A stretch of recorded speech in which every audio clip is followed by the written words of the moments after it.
I want to tell you a story in the tradition of theatre, a little bit about our what is called as a project the Open Access Smart Capture Project, but is now called Smart Caption Glasses. And it's great if we could have this first slide, please. Brilliant, thank you very much. So the Smart Caption Glasses is a system that we've been working on for a number of years. Where is the clicker thing?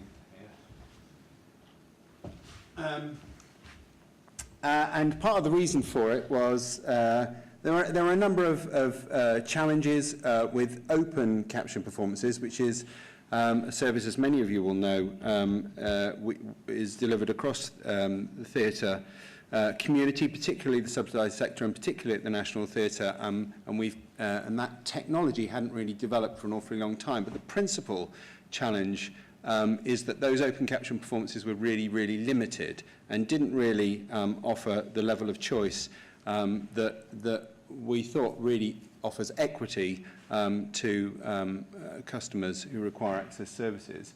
Part of the challenge, particularly at the National Theatre and the Olivier Theatre and the Littleton Theatre, and indeed at many larger venues, is the positioning of the screens, which can mean that you don't get to choose wherever you want to sit. There's quite a limited number of seats sometimes, and then it can be distracting to other performers and occasionally to other audience members and occasionally to performers.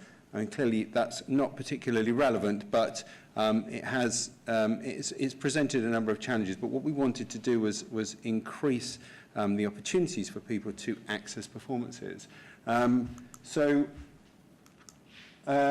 In 2014, we worked really, really closely with Stage Text on a Nesta-funded project, which we felt at the time, and talking to Tabitha Allam, who was the then CEO of Stage Text, we wanted to bring Stage Text into the National Theatre so that they could start to develop a system that they were working on called Caption Queue, and do it within the context of a live producing theatre. We produce between 18 and 26 different productions a year, and it felt really relevant and important to contribute to that work. At the same time, Stage Text were working with the University of Roehampton on evaluating the efficacy, the immersive experience for people using open captioning. And rather surprisingly, the closer you got the captions to the stage, the easier it was to comprehend, so you spent less time reading and more time watching, or sort of transitioning between the two really simply. And so all of these projects we were working with Stage Text on, and we were also talking to Sony, who at the time had developed and were deploying some closed caption glasses that they were deploying in their Regal Cinema chains in the United States. So we were working with Sony over here, and we were working with Stage Text over here, and in a moment of genius, we thought, why don't we try and do the two things together? And we really, really wanted to get the glasses into the temporary theatre and work with Stage Text, but unfortunately it just wasn't possible for any number of reasons. But it was too complex, so we sort of at that moment we dropped the idea of progressing any further with the project, and Stage Text latterly then also decided not to continue with theirs, which was to be a really, really challenging project to try and keep going, developing technology in a theatre context, which has always been challenging as the priorities usually lie elsewhere in terms of evolution. But in 2015, we had a change of leadership at the National Theatre. Nick Heitner and Nick Starr had set up the Bridge Theatre Company, or the London Theatre Company, based at the Bridge, at Tower Bridge, and Rufus Norris came into the National Theatre as our new leader, and Lisa Berger then as our chief executive. And our mission changed slightly. We think we always made theatre for everyone, but this time we were being much more explicit. And this project hit a rich seam. And so got really great backing from Lisa and from Rufus and everyone inside the National Theatre. So we set ourselves a new aim, which was to provide an always-on captioning system, captioning service, aiming for 97% accuracy, which was a completely arbitrary number plucked out of the air but as a target, 90% user satisfaction, which is ridiculous because user satisfaction should always be 100%. To develop an always-on open caption audio description service on every performance, on every production at the National Theatre, and offer choice, equality, equity to deaf and hard of hearing audience members to come to any performance, sit wherever they wanted to, with their friends and family, walking off the street and buy a ticket, and no longer have to choose specific dates. But we weren't going to give up on open captioning, we were going to add to open captioning. So we'd add closed captioning to open captioning, to our infrared service, to the loop services that we've now reinstalled into the theatres, so that we were offering what I call, although not a massive fan of this word, a suite of access services, and also principally to fulfil the National Theatre's role as sector leaders. It's really tough environment creating access services within the subsidised theatre sector, and it's really, really important that the National Theatre does this kind of work and then shares it with the rest of the sector. So in 2016 we commissioned Andrew Lambourne, who had been working with Screen Systems and had been working on the Caption Queue project with Stage Text, to rebuild his software for us. And then in December 2016, I pitched the idea to Accenture, who, as many of you will know, is a sort of multinational digital consultant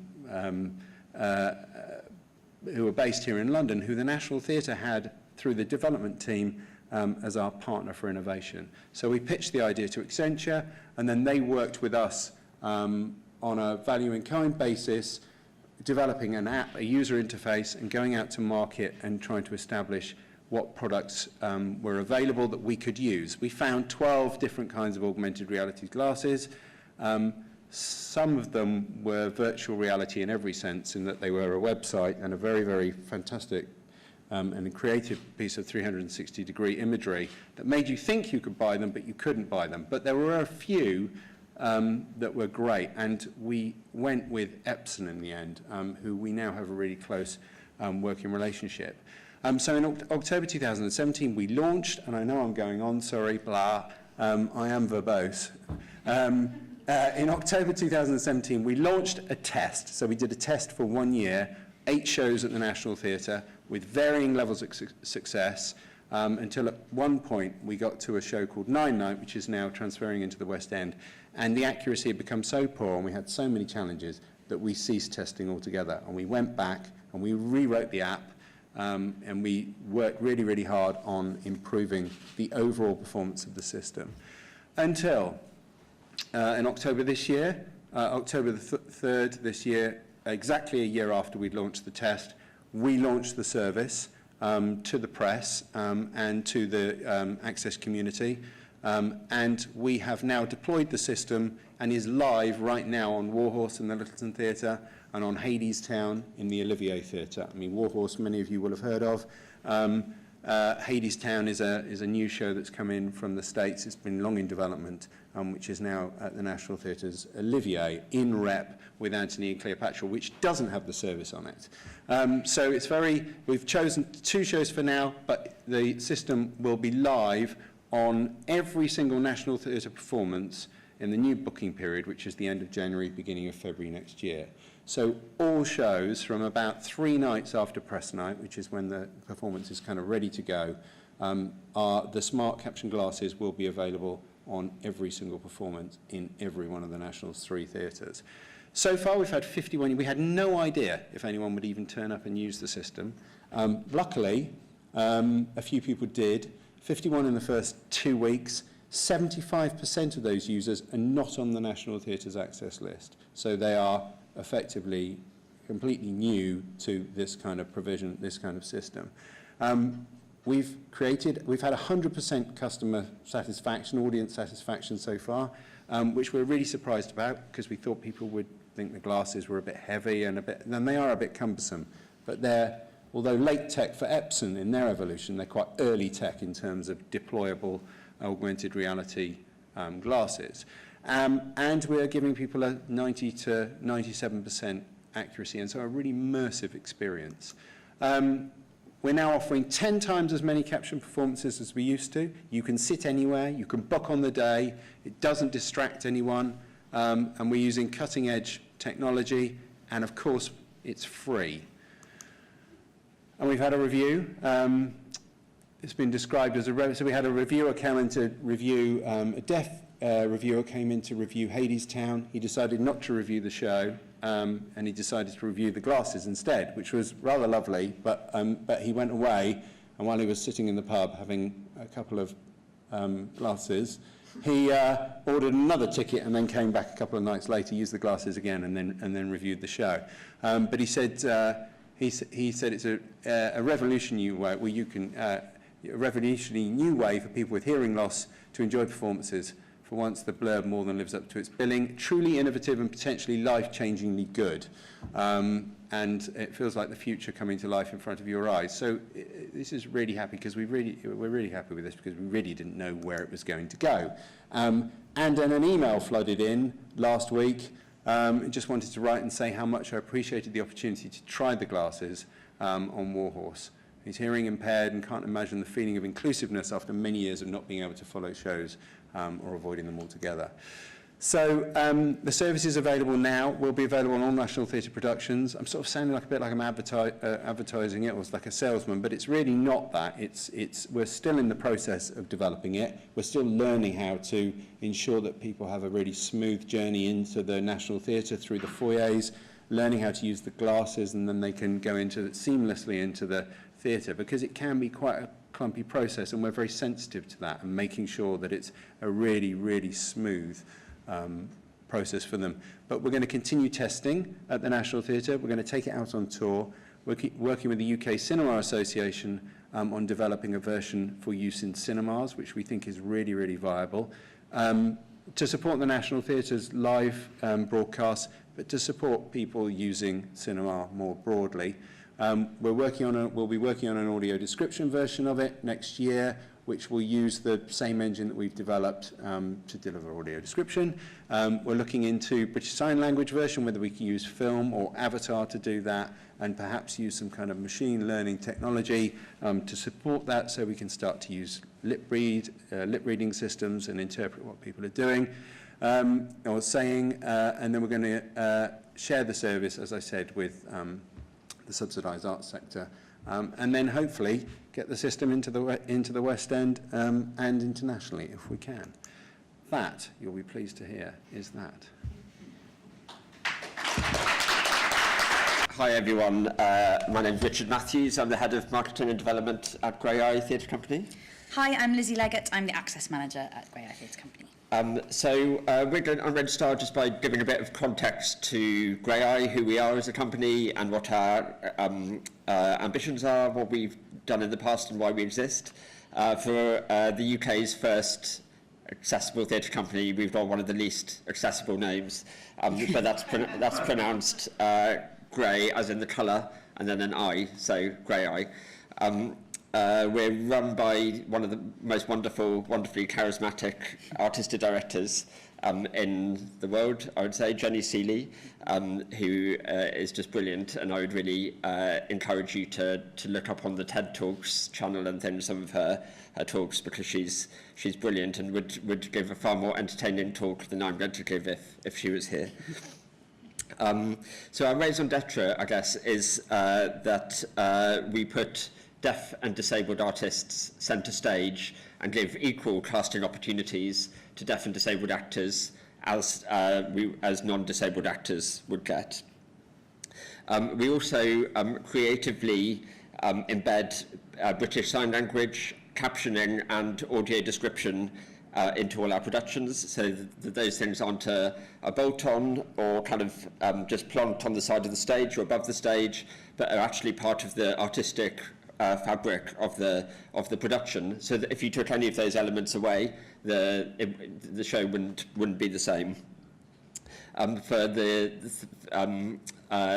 for example, with the BSL interpretation, that's an actor who is there as a character in the play or the musical, signing through the show.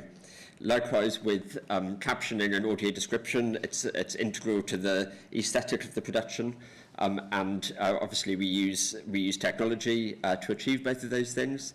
As Philippa said, we were very delighted to use the Talking Birds Difference Engine app this summer a big outdoor show we did in London and Stockton.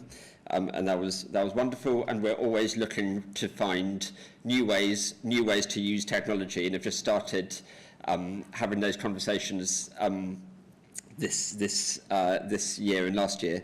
And while we don't sort of have any projects kind of firmed down enough to talk about yet, we can kind of talk to you about some of our priorities when we're going to be working in the digital realm. In the same way that we creatively embed access into our productions, and I should say that while we don't have a theatre venue as such in London, we tour around the country and around the world doing projects in places like Pakistan and Bangladesh. So yeah, but most of our work is toured around the UK. So as we integrate captioning, audio description and BSL into our productions, we do exactly the same with our marketing, which is the thing I look after at Grey Eye. And we never release content through any of our public channels without it being audio described and without it being captioned. So we use a brilliant website called rev.com, rev.com, which captions videos for just $1 per minute, and then a piece of software, a free piece of software called Handbrake, which you can download for free off the web, and then you can burn in the subtitles into your videos.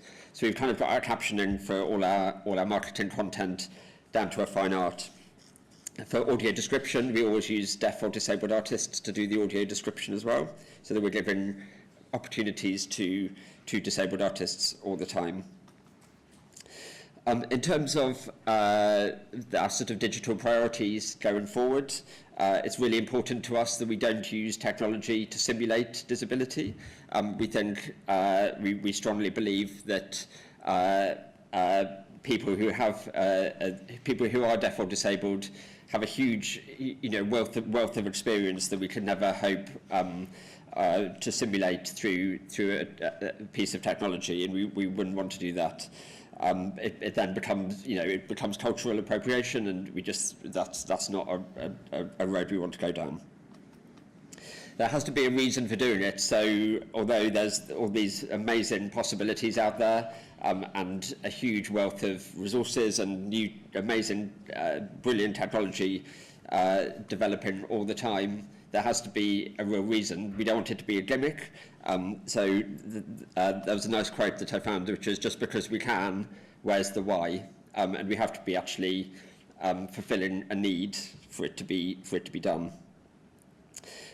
We want to look into the possibilities of different senses, because we are working with deaf and disabled artists as well as audiences. We want to see whether there's a way that we can bring smell into our production, for example, so that for audiences who are blind or for deaf, they can access the production using another sense, such as smell. And we're quite clear that it doesn't need to be the same experience that everyone accesses, as long as the equivalent is just as rich to something that somebody else is accessing. That's fine. But it's what we call the layering of access, and giving different people with different access requirements different experiences, but like I say, just as rich. I'm sorry that we don't have any of our video content or anything to show. We were only asked to speak for 4 minutes, and playing one of the videos would have used up that 4 minutes quite quickly. But please do take a look at our website, graeae.org, graeae.org.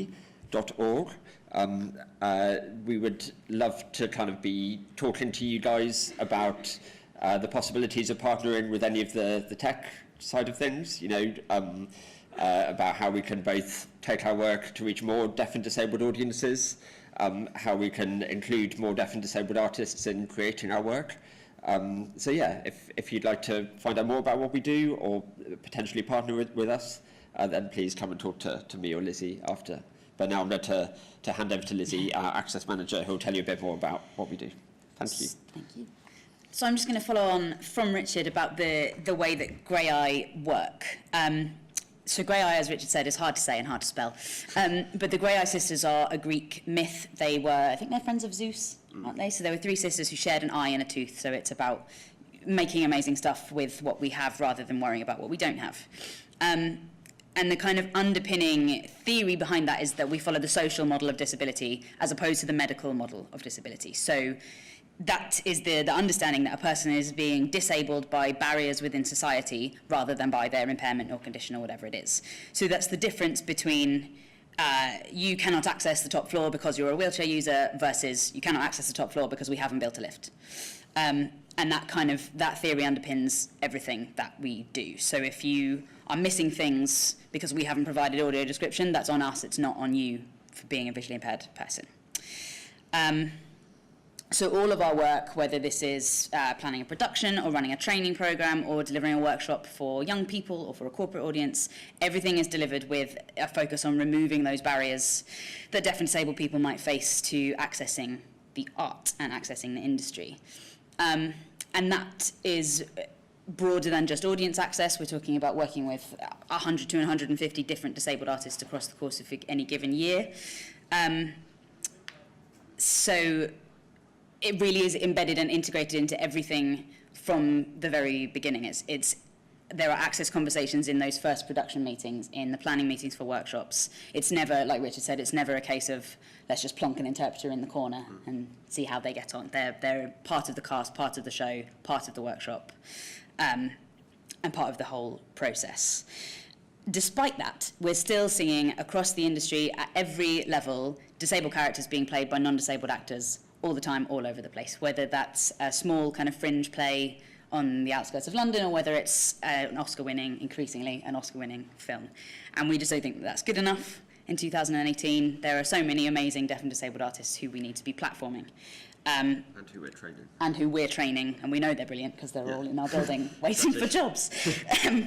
So, yes, as Richard said, it's about us kind of using what we already know and bringing in new knowledge from technical experts such as yourselves as to how we can continue to build on our work, build on the way we use access, and build on the way the industry sees accessible practice, and how we can innovate, particularly, like Richard said, new technologies for deaf-blind audiences, perhaps, where we can use senses of taste and smell and touch to deliver a new experience to audiences. So please come and talk to us. We want to know all of the things. Yeah, exactly. Thank you. And like Lizzie said, until fairly recently, we hadn't worked with deaf-blind artists before.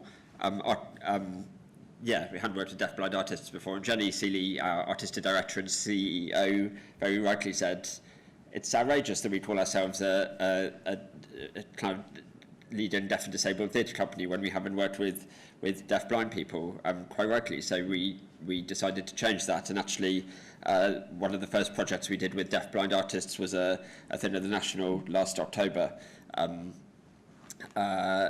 Almost exactly a year ago, actually, in collaboration with a Russian theatre company. So we had a company of, I don't know, it was a big company of maybe 30 deaf-blind actors from Russia or something, on the Dorfman theatre stage at the National, which was amazing. And we've done projects with Sense, the National Deaf-Blind charity, since. But exactly like Lizzie says, we're looking at ways through technology that we can make our work and make our marketing accessible on a sensory level to deaf-blind artists and audiences. And that also enhances the experience for everybody. Absolutely. Whatever your really impairment important. might be or not. Exactly. Yeah. Yeah, exactly. So, Thank you.